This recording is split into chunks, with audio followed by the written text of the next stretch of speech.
quel pays sauvage. La Guinée a pendu, a exécuté des gens, laissant croire aux travailleurs français, aux paysans, que nous avons ramassé des gens dans les rues qui, par opinion politique exprimée, soit par la presse, soit par la parole, étaient victimes de poursuites judiciaires et de condamnations. Non. Nous avons été agressés. Le Conseil de sécurité a tenu une session spéciale et a reconnu le fait. Il a invité les puissances agressives à payer à la Guinée les dommages-intérêts. J'ai répondu non, je n'en veux pas.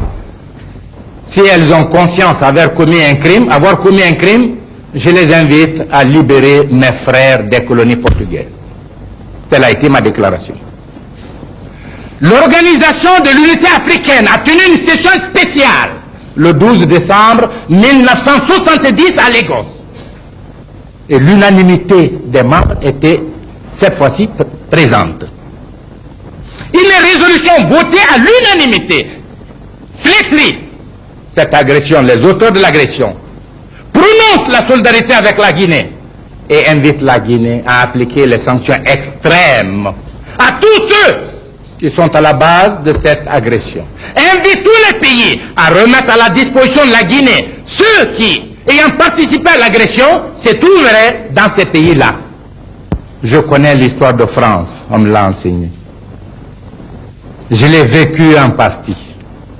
J'étais ici en 1946, au 8e congrès de la CGT. Et en ce moment, la CGT était la centrale unique des travailleurs français. Je connais l'histoire de France. Et je sais qu'en août, septembre 1944, ce sont des dizaines de milliers de traîtres dont le compte a été réglé directement par les patriotes français. 17 000 communards sont passés aux armes, 110 000 autres traîtres exécutés par le peuple. Et je dis bien, dans Historia numéro 36, M. Tedjen déclare: les rues sont jonchées de cadavres. Ce spectacle affreux servira de leçon.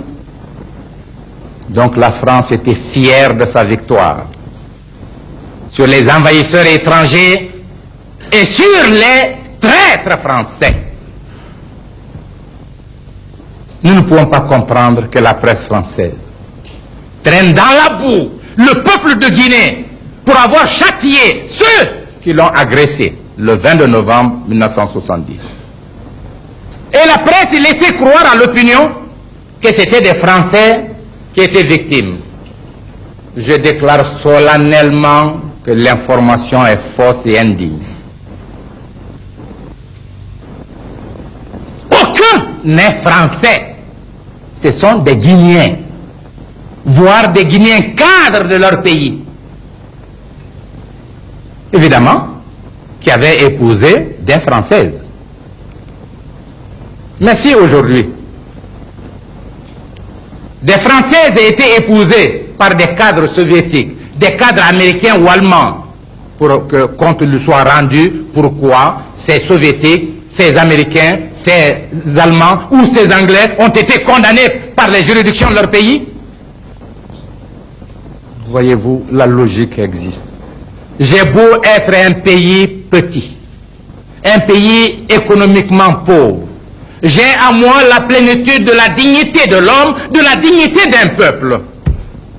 Et j'aimerais voir la France de 1789 défendre la cause juste, légitime de ce peuple-là qui a été agressé et qui a le droit d'appliquer à ses fils traîtres ce que prévoit sa propre loi. Mais ce que je voudrais, s'agissant des Françaises, j'ai été humain, je ne le regrette pas. Je n'ai pas fait ça pour elles.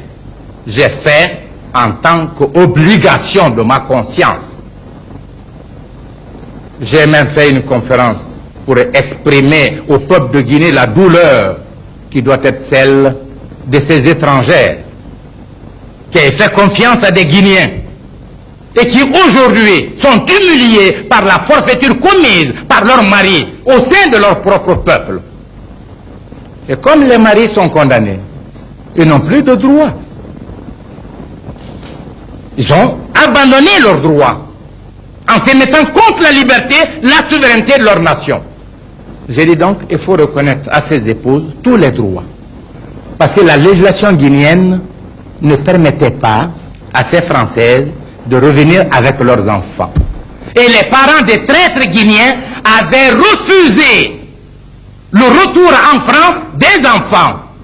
Ils étaient obligés de tenir un meeting et de faire des circulaires dans tous les comités du parti pour expliquer à l'opinion que une telle attitude serait injuste. La Française qui est venue par confiance est aussi responsable de son enfant que le Guinéen, son mari.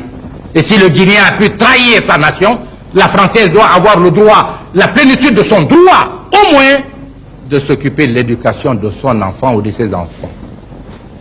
C'est ainsi, toutes sont venues avec les enfants, et tous les enfants, et aux frais du gouvernement guinéen. Elles sont venues, elles n'étaient pas tristes, elles étaient contentes de la bienveillance de la Guinée. Mais à un moment donné de la lutte contre notre régime, on les a regroupées en association. On s'en sert comme paravent. Elles-mêmes sont victimes et j'ai pitié d'elles. Voilà la vérité. Je serais très heureux que tout journaliste qui voudrait mieux connaître la Guinée puisse venir en Guinée. Ne plus écouter le président ni un cadre du gouvernement, mais prendre contact avec les réalités du pays. Comment fonctionnent les institutions? Se rendre compte si la démocratie telle qu'elle est décrite ici est vraie ou fausse. Je serais heureux que celui qui ne m'aime pas soit le premier à venir se rendre compte de cette réalité. Voilà, messieurs la presse, je m'excuse de vous avoir retenu longtemps, mais je sais que la plupart des points d'information contenus dans mon exposé n'étaient pas connus de vous et qu'il était de mon devoir d'émettre le message de mon peuple et de son régime.